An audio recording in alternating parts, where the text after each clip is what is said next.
Winner coaching classes के इस नए वीडियो में आपका बहुत बहुत स्वागत है। आज हम लोग पढ़ेंगे एक महत्वपूर्ण टॉपिक को जिसका उपयोग क्लास 11 से लेकर 12 तक है, जिसमें हम लोग पढ़ेंगे संकरण के बारे में। संकरण क्या है और कैसे ज्ञात करते हैं। कभी कभी ऐसा होता है कि संकरण पूछ लिया जाता है, कुछ यौगिक दे दिए जाएंगे और आपसे पूछ लिया जाए संकरण क्या हो। जैसे मान लीजिए कभी कभी आपसे क्वेश्चन भी जाता है CH4, कभी कभी दे देगा NH3, कभी कभी देगा BCl3, कभी कभी दे सकता है मान लीजिए कि PCl5, ऐसे करके बहुत सारे यौगिक दे दिया जाता है और आपसे क्वेश्चन पूछ लेता है संकरण इसमें कौन सा संकरण पाया जाएगा।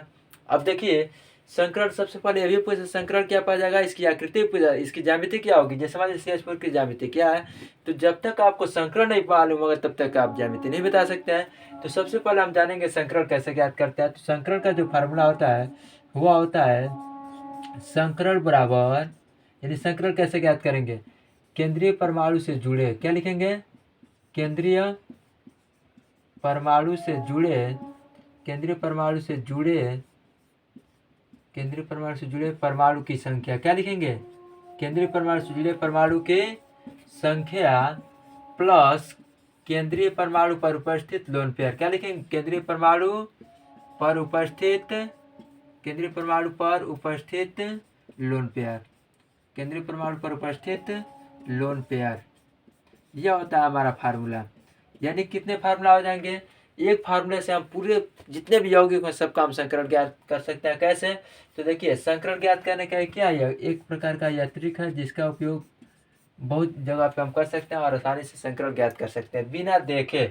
इसके ज्यामिति वगैरह कुछ नहीं, बस संकरण ज्ञात कर सकते हैं आसानी। देखिए कैसे, तो सबसे पहले मान लीजिए कि आपसे कहा गया कि CH4 में किस प्रकार का संकरण है, कहा जाए CH4 में संकरण है, कौन सा संकरण है, तो यही आपको ज्ञात करना है। तो आप सबसे पहले क्या करना जाएंगे, उसका एक्साइट स्टेट ग्राउंड स्टेट निकालने चले जाएंगे तो समय ज़्यादा लगेगा। तो हम आसानी से देख के कैसे बताएंगे, सबसे पहले क्या करेंगे, इसका संरचना बनाएंगे, लुईस बिंदु संरचना। तो C के बाह्यतम कोश में कितने इलेक्ट्रॉन होता है, 4। C के बाह्यतम कोश में 4 इलेक्ट्रॉन, कितने H दिए, 4। तो चारों H को चारों साइड में लिख देंगे। जैसे चारों साइड में लिखते हैं तो हमारे पास क्या हो गया, अब देखिए 4 इसके पास है, कितने इलेक्ट्रॉन की कमी है, 4 की, क्योंकि उसके बाह्यतम कोश में 8 हो जाता है अस्थायी। तो एक इलेक्ट्रॉन ऐसे लिया, एक एक इलेक्ट्रॉन सबसे लिए 8 हो गया और एक एक इलेक्ट्रॉन सबको ऐसे दे दिया। यानी कि आपका क्या सकते हैं, आपका ये सकते हैं कि C के साथ H जो जुड़ गया है कितने बार में, 4 को H जुड़ा है, C कितना जुड़ा है, 4। अब इसमें लोन पेयर बचा है, एक भी इलेक्ट्रॉन इसके पास C के पास बचा नहीं। अगर 2 इलेक्ट्रॉन बचता तो हम इसको क्या मान लेते, एक लोन पेयर मानते, लेकिन यहाँ पे एक भी परमाणु, एक भी लोन पेयर नहीं बचा। इसका मतलब हम इसका संकरण ज्ञात करने के लिए संकरण क्या होगा इसका, तो संकरण बराबर क्या होता है, तो केंद्रीय परमाणु से जुड़े परमाणु की संख्या, तो केंद्रीय परमाणु C है, इसके पास कितने परमाणु जुड़े हैं, 4, तो आप लिखेंगे 4। अब प्लस केंद्रीय परमाणु पर उपस्थित लोन पेयर कितना है, तो एक भी नहीं, तो आप लिखेंगे 0। तो कितना हो जाएगा, कुल मिला जाएगा संकरण कितना होगा, 4। तो 4 के लिए क्या लिखेंगे, सबसे पहले आता है यस। तो आपसे पूछा संकरण कौन सा होगा, तो लिखेंगे यस।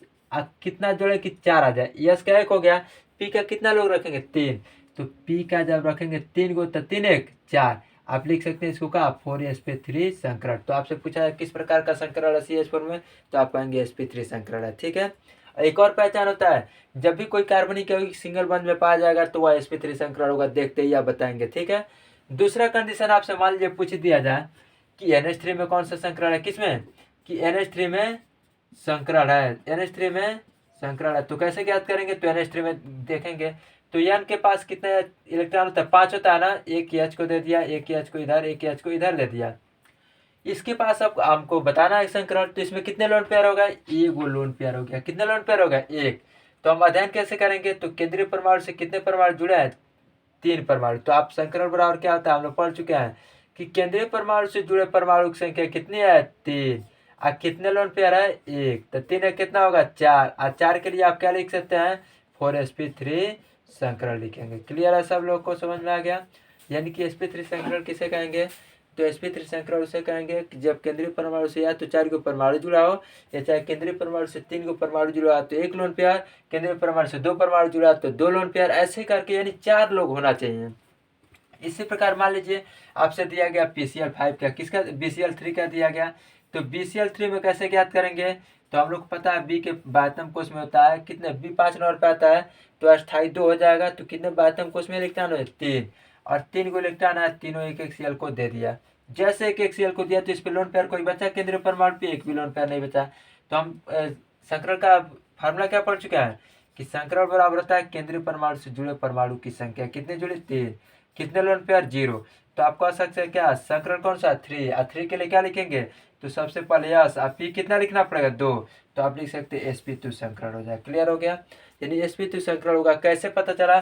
क्योंकि 3 मान आया तो एक एस तो फिक्स रहेगा हमेशा। अब पी का मान कितना होगा? 2 हो जाएगा, तो हो जाएगा sp2 संकरण हो जाएगा। क्लियर है? यानी कि हम लोग संकरण कैसे याद कर सकते हैं? तो केंद्रीय परमाणु आपको याद होना चाहिए, कितने उस पर लोन पेयर है, कितने परमाणु जुड़े हैं, वही उसका संकरण बता दें। ठीक है, जैसे हम देखते हैं PCl5 के बारे में। PCl5 के बारे में जैसे देखते हैं तो PCl5, पी के बाद हम उसमें 5 इलेक्ट्रॉन, तो 5 Cl को जोड़ दीजिए। और 5 Cl को आप जैसे जोड़ते हैं तो क्या इसके केंद्रीय परमाणु पे एक भी लोन पेयर बचा? एक भी लोन पेयर नहीं बचा। यानी कि आपका फार्मूला क्या कहता है? फार्मूला हमारा कहता है कि केंद्रीय परमाणु से जुड़े परमाणु की संख्या, तो केंद्रीय परमाणु से कौन परमाणु जुड़ा? 5। और कितने लोन पेयर? 0। तो 5 के लिए आप कह रहे कि 5 को पाँच संकरण आ रहा है, इसका मतलब क्या होगा? एगो यस होगा, पी का 3 होगा। पी का 3 से अधिक तो होगा नहीं, क्योंकि पी में 3 ही का चक होता है, पी में 3 से अधिक नहीं होगा। 3 से जैसे आ जाए तो डी के पास चले जाएंगे, तो एस के पास 1, पी के पास 3, तो 3 1 4, और डी का कितना होगा? 1, तो sp3d1 संकरण होगा ये। यानी PCl5 में किस प्रकार का? sp3d संकरण होगा। ठीक है, ऐसे ज्ञात करेंगे। अब देखिए ज्यामिति की तरफ जब जाएंगे तो देखिए CH4 की यानी कि sp3 की ज्यामिति जो होती है वो कैसी होती है? चतुष्फल की। यानी इसको आप कैसे बनाएंगे? CH4 को ऐसे नहीं, वास्तविक संरचना नहीं, इसको चतुष्फल की संरचना को बनाएंगे। ठीक है, अगर मान लीजिए कि हमारे NH3 sp3 है तो इसकी ज्यामिति भी चतुष्फल की होगी। जैसे यहाँ पे BCl3, यानी कि BCl3 का मतलब sp2 संकरण आ गया, इसका मतलब इसकी ज्यामिति जो वर्ग समतली होगी। कैसे होगी? वर्ग समतली होगी। उसके बाद से हम लोग एक और अध्ययन करेंगे। मान लीजिए अगर आ गया आपसे क्वेश्चन में कि BeCl2 में संकरण है, Be2 में संकरण है। कौन सा संकरण होगा? BeCl2 में।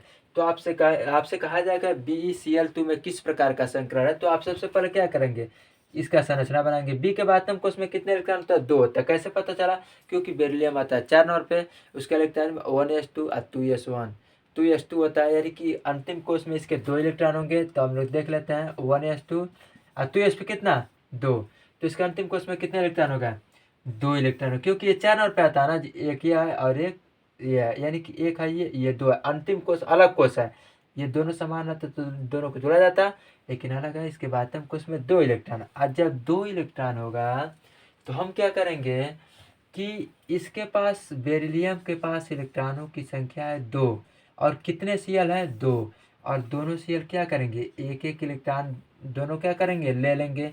जैसे दोनों Cl एक एक इलेक्ट्रॉन को लेते हैं तो हम लोग को पता चल गया कि Be पर कोई भी लोन पेयर उपस्थित नहीं है। इसका मतलब हम कह सकते हैं इसका संकरण कौन सा होगा जी? तो संकरण लिखेंगे केंद्रीय परमाणु से जुड़े परमाणु की संख्या। कितने परमाणु जुड़े हैं? केंद्रीय परमाणु से कितने परमाणु जुड़े? 2। और कितने लोन पेयर? एक भी नहीं, तो 0। यानी 2 के लिए आप क्या लिखेंगे? तो 2 के लिए एगो S लिखेंगे, एगो P लिख देंगे। यानी कौन सा संकरण होगा? sp संकरण हो जाएगा। ठीक है, तो ऐसे हम लोग संकरण ज्ञात कर लेते हैं। संकरण का फार्मूला आप लोग पता हो गया क्या होगा? केंद्रीय परमाणु से जुड़े परमाणु की संख्या प्लस केंद्रीय परमाणु पर उपस्थित लोन पेयर। एक और फार्मूला, एक और एग्जाम्पल को देखते हैं। मान लीजिए आपसे पूछ दिया H2S, तो यस केंद्रीय परमाणु है, क्योंकि इसकी संख्या कम है। तो यस के बाद कोष में कितने इलेक्ट्रॉन होता है? 6 होता है। यस के बाद कोष में कितने इलेक्ट्रॉन? 6, क्योंकि सल्फर 16 नंबर पर, अस्थायी कौन सा होता है? 10 नंबर। तो 10 से कितना अधिक है? 6। इसका मतलब इसके अंतिम कोष में 6 इलेक्ट्रॉन, 6 इलेक्ट्रॉन को लिख दें। एक एक H दोनों को दे दिया, यानी एक H इधर से जुड़ा और एक H इधर से जुड़ गया। अब इसके लोन पेयर में कितने इलेक्ट्रॉन बच गया? 2। एक लोन पेयर ये हो गया और एक लोन पेयर ये हो गया। यानी इसका संकरण कौन सा होगा जी? तो आप संकरण लिख सकते हैं क्या कि संकरण बराबर होता है केंद्रीय परमाणु से जुड़े परमाणु की संख्या। कितने परमाणु जुड़े हैं? 2। और कितने लोन पेयर हैं? 2। तो 2 कितना हो जाएगा? 4। और 4 के लिए आपका लिखते हैं sp3 संकरण। यानी कि H2S किस प्रकार का संकरण है? sp3 है। इसी प्रकार H2O भी किस प्रकार का संकरण होगा? sp3 संकरण ही होगा, क्योंकि यह भी ऑक्सीजन के अंतिम कोष में 6 इलेक्ट्रॉन होता है। 2 2 दे देगा तो 4 बचेगा। 4 के लिए कितने लोन पेयर हो जाएंगे? 2 गो। 8 2 को 6, 2 2 कितना होता है 4। और इस प्रकार से हम क्या कर सकते हैं, संकरण को आसानी से ज्ञात कर सकते हैं। पुनः एक बार ध्यान देंगे, यानी कि संकरण जब आपको ज्ञात करना हो तो क्या करेंगे, तो सर्वप्रथम आप एक इस फार्मूले को याद रखेंगे कि केंद्रीय परमाणु से जुड़े परमाणु की संख्या प्लस केंद्रीय परमाणु पर उपस्थित लोन पेयर। यानी कि आपसे मान लीजिए कि कह दिया जाए, दूसरा क्वेश्चन हम कह दें, मान लीजिए PCl3, क्या कह दें कि PCl3 में किस प्रकार का संकरण होगा। तो आप सबसे पहले क्या याद रखेंगे, सबसे पहले आप याद ये रखेंगे कि केंद्रीय परमाणु इसमें कौन है। तो केंद्रीय परमाणु कौन है, फास्फोरस। और फास्फोरस के अंतिम कोश में कितने इलेक्ट्रॉन होता है, 5 इलेक्ट्रॉन होता है। कितना होता है, 5 इलेक्ट्रॉन होता है। 5 इलेक्ट्रॉन जैसे होगा, एक एक इलेक्ट्रॉन तो Cl लेगा, एक एक इलेक्ट्रॉन क्या करेगा, तीनों Cl ले लिया, इसके पास कितना बच गया, 2 इलेक्ट्रॉन। और 2 इलेक्ट्रॉन का मतलब हो गया एक लोन पेयर। यानी कि केंद्रीय परमाणु से 3 गो परमाणु और 1 लोन पेयर, तो 3 कितना होगा 4। और 4 के लिए आप क्या लिखते हैं, sp3 संकरण लिखते हैं। तो आप आसानी से इसका अध्ययन कर सकते हैं और आसानी तरीके से इस तरीके के बाद इस माध्यम से आप आसानी से किसी भी यौगिक का संकरण ज्ञात कर सकते हैं।